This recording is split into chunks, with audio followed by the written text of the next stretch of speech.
Parliamentary Bradfield. I move the motion relating to Services Australia in the terms in which it appears on the notice paper. Deputy Speaker, this is the third motion the opposition has moved in this parliament concerning the woeful state of Services Australia under the custody and stewardship of the member for Maribyrnong. I want to focus my remarks today on subclause 2A of the motion, which goes to digital service delivery. Two recent decisions taken by the member for Maribyrnong are examples of the digital drift under this government. One of the reasons why call and claims processing wait times at Services Australia have blown out is because Labor quietly paused automation processes some 12 months ago. We've learnt through Senate estimates that Services Australia, in their second annual assurance statement, blamed the pausing of automation processes as a key factor in the massive claims backlog.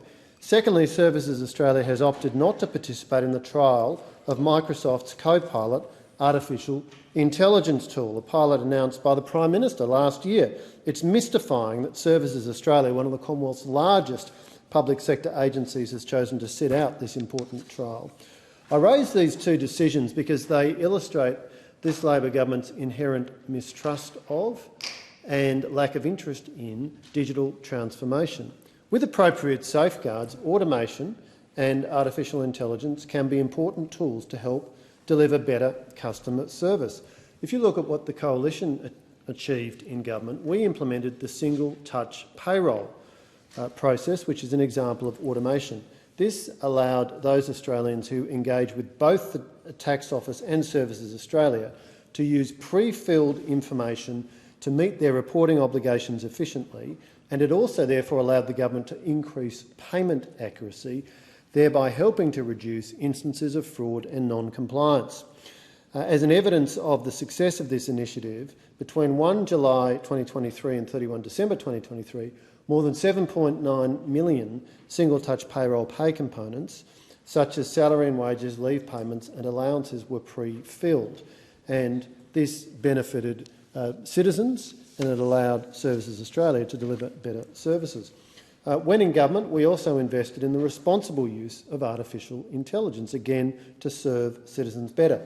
As part of our $200 million investment in MyGov, we rolled out digital assistance using Microsoft Cortana software. It's important to have a look at what the MyGov user audit, commissioned by the member for Maribyrnong, had to say of the Coalition's Enhanced MyGov investment. Quote, "The Enhanced MyGov program has shown what a well-crafted and implemented development program can achieve," close quotes. Now, digital assistants have come in many forms, but in the case of Services Australia, what this allowed was any citizen using the Services Australia website could ask questions of a bot which responded with, and still does respond, with simple and straightforward information.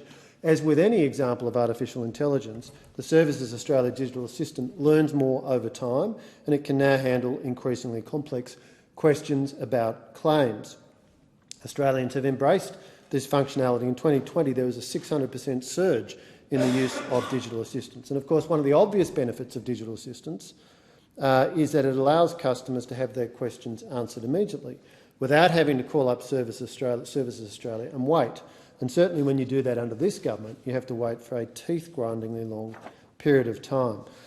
These kinds of tools, pre-filled data, digital assistance using AI technologies, have been readily embraced in the private sector.